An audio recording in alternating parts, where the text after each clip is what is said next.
Hi guys, I'm Zach from NerdWorks Media, and in today's video I'm going to be going through a very comprehensive list of basically everything that can be causing a random cutout or kill on your car. Disclaimer, obviously I'm doing this for a 90s Miata. Your car might be slightly different, so I'm not going to go too into detail on how to do everything, but I will be having basically all the different checks that you can go through. We'll start with some of the free things that you can do. Firstly, check things like earth points. Sometimes your earth points can get loose and they're not making good contact, which means the electrical components freak out.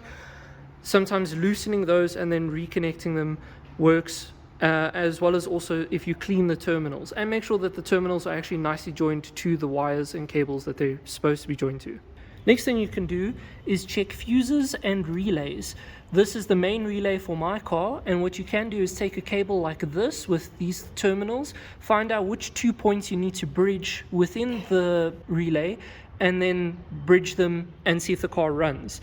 Same thing goes for the main fuel pump relay, which should be somewhere here underneath your dash. You can bypass that. This unfortunately means that the fuel pump will run at 100% the whole time, which isn't actually good for the fuel pump. However, it will at least allow you to diagnose if it is the fuel pump. Technically not a free mod, but maybe just do a service.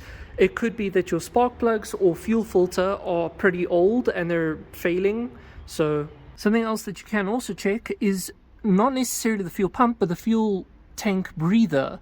If that is clogged up, it may cause excess pressure in the fuel tank, which means that the fuel isn't necessarily being sent correctly. Another way to check this is to come to your fuel filler point, and if there's excess pressure, that's bad. As you heard there, my car had a little bit of pressure, but that's normal. Unfortunately, now we're on to paid fixes.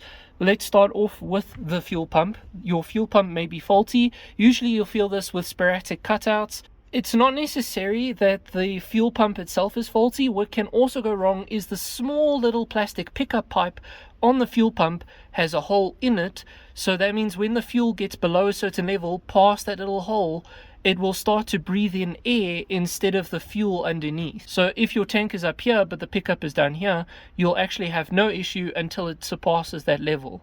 This is actually the issue that I had with my Miata, one of the very first times that I took it for a longer drive. The fuel pump failed, but it was actually just the pickup point because it was only happening at plus minus a quarter tank. Next thing that you might need to check is your injectors.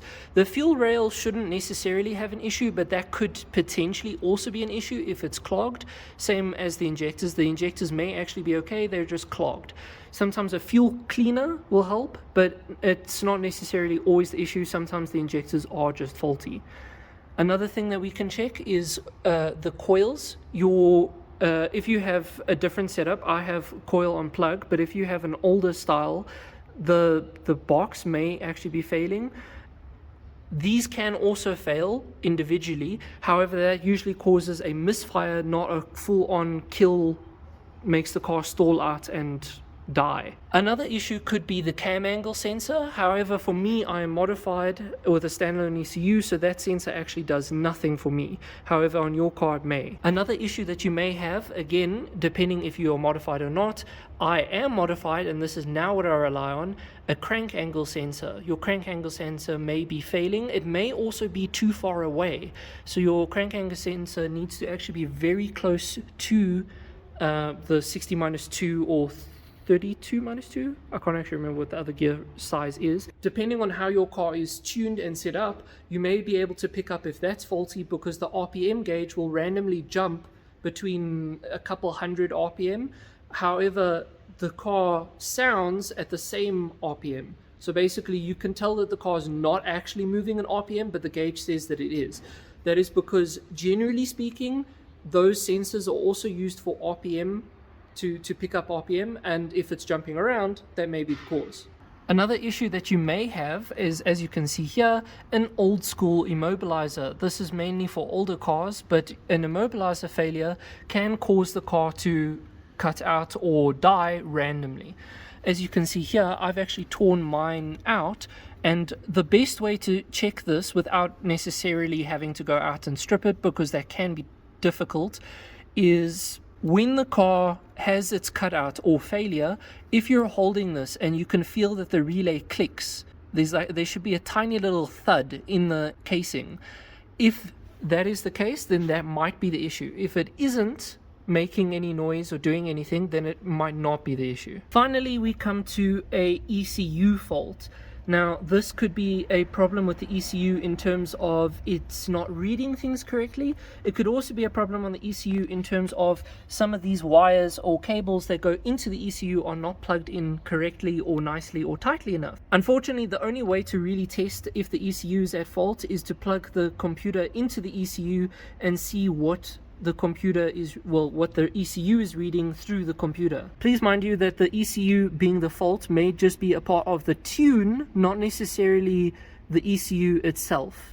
Okay, well, there we go. I hope you found this video at least a little bit helpful. I have obviously been having an issue and been struggling intensely to find any solutions online, so I thought I'd try my best to make a very brief list of things that you can go through, not necessarily how to fix them, because again, it may vary between cars. I hope you found this helpful. I'm going to go on a super long rant for my casual viewers, for those of you who want to stick around. If you don't, thank you for watching. Please like and subscribe. Goodbye. Okay, rant time, my casual normal viewers. Let me go put you down somewhere that it's nice. Yeah, that works nicely, actually. Okay, rant time. So, basically my car's been down for 2 months now, 2 and a bit months, maybe even. And as you can see, I have made this list because I had gone through my entire car at least 3 times, going through this list and everything basically that I could check. My car is obviously very old and simple, so going through all of this is basically all I can go through. So basically my car's been having a random cutout issue. Now actually, as I mentioned in the video, what happens is the RPM gauge randomly moves, as I think I mentioned in the previous video talking about the MX-5. And then soon afterwards, suddenly it starts having like hiccups where it starts choking up, and then all of a sudden the whole car will just turn itself off, as if I had turned the car off back to ignition though. So ignition is on, but the physical car turns itself off. So we've been trying to diagnose this issue for obviously a while now, and this is basically what we've come to. Sorry, I feel like my face is being cut out a little bit. Is that better? Yes, that's much better. So that would obviously mean crank angle sensor, which I did land up changing, and we had no fix. The issue remained. What we did notice though is that the old crank angle sensor actually had a little bit of scrapes on it, so we do think that it was a little bit too close, or it was loose and it was hitting, hence why the RPM gauge was going crazy and then it was having an issue. Now unfortunately it didn't solve the issue, which is now where we are having confusion. So we checked a whole bunch of different things, and what we eventually found is when we put a timing light on the coils, which you should be able to then pick up the pulse that goes to the coils for spark. So when we did that, we noticed that suddenly the coils would just lose signal for a while, and that would obviously cause the car to over flood basically, because it's not sparking the fuel, and then it dies. So that's kind of as far as we got. We don't understand why it's doing that, because according to the ECU says that it's both receiving and sending out a signal, even when the coils are not receiving said signal, which would mean that it was the wiring. However, we changed the wiring. We actually changed it. I'm getting confused with this, so if there's somebody in the comments who can clarify this for me, please do. But what it was originally set up as is we had, I can't remember if it was all 4 coils went to one port on the ECU, and they were all organized and sorted and sent signals from that one port in the ECU, or if it was two coils per one port. So that would mean 2 ports on the ECU were taken up. Anyway, irrelevant. We changed it to be that if it was 1 to for all four, we changed it that it was now 2-2. And if it was 2-2, now we changed it that all four individually wired. Again, I can't remember exactly how it's done, but anyway. Irrelevant, how that should have now changed the issue if it was the wiring, is now, instead of just completely killing the signal to all of the coils, it should just kill the signal to 2 of the coils. But it doesn't. It still kills all of the coils, which means that it has to be before the wiring, which then means the ECU, because the ECU is saying that it's sending out the signal, but the ECU is not actually sending out the signal. Now, another thing that we did notice whilst we had the computer plugged into the ECU is randomly, for some reason, the ECU will pick up that I'm sitting at 20,000 RPM or 12,000 RPM, which obviously my car doesn't rev that high. So that would mean that the crank angle sensor is faulty again. However, it's a brand new crank angle sensor, so it being faulty is very unlikely. Now, it could be the wiring, and now what happens when the ECU sees that the crank angle sensor is reading those kind of RPM is it pulls spark. So then we thought, okay, well, maybe it is the wiring for the crank angle sensor. However, again, with the computer plugged in, we'll see that it's not reading random RPM, and then it will still have this issue. So it's reacting to an issue that isn't there, but sometimes the issue is there, but then it's got like a really delayed response to it, I guess, maybe, which again would mean ECU problem, not anything else problem. In short, that's the diagnosis that we've come to. Unfortunately, it's an ECU problem, and that's a very big problem because that's a lot of money to fix, and with it being an aftermarket ECU, there's no guarantees or whatever on said product, so if it's the ECU, I'm fucked, and I basically have to buy a new ECU. Before any of my overseas viewers ask, it is a PowerMods ECU. It's a local brand that was obviously cheaper for me to use. It's basically the equivalent of a Megasquirt for those who are in the US.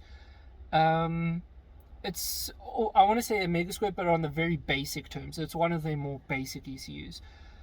However, I'm going to be honest, at this point I'm kind of done fucking around with local stuff, because clearly local people can't build their products properly, because I've had endless clutch issues from local builds, and now the ECU also. So there's a couple of ECUs that I'm looking at. Obviously Haltech would be one, except it's so expensive. It's like ridiculously expensive. Because keep in mind, it's expensive for you guys in the States. Now for me to import that is basically add the price of the product again. It's exceptionally expensive. I'm going to be honest, I don't care spending that amount of money. It's just I don't have that amount of money. So there is a different ECUs also. I can't remember what the name is now, but one of my friends has it in his 200SX, and basically he gets like a little iPad. I think it can send signal to anything, but he has it for his little iPad where it sends notifications if anything's reading wrong. He can essentially connect and read the ECU's signals and any potential problems from his little iPad, from his phone, which I find very appealing. Another cool feature, but I don't necessarily care about it, is he can actually start the car from his phone, which is kind of cool, but again, I don't really care about it. It's just a gimmick, to be honest, but anyway. However, that one in my local currency is about 24,000, which is basically half of what I paid for the car. So, again, I don't actually mind spending that amount of money. I actually don't care. I will spend any amount of money to fix this car. It's just I haven't got that amount of money, so it's an issue. Oh, by the way, yes, I have taken the ECU into PowerMods to ask them to look over it. On their system, it's working correctly, which, again, technically speaking, when we plug it into the computer, we can read also. However, it's not acting correctly. It's not doing its job, even though it says that it's doing its job. Until next time, guys, I hope you enjoyed. Please like and subscribe. Just a reminder that the videos come out a week early on Patreon, so if you guys are watching on Patreon, thanks, but if you're not, it's for free. Nothing needed, literally just an account needed, no money transaction. Just watch it early for free on YouTube. That's all you need to do. It's great. Not on YouTube, on Patreon, sorry. Anyway, until next time, guys. Goodbye.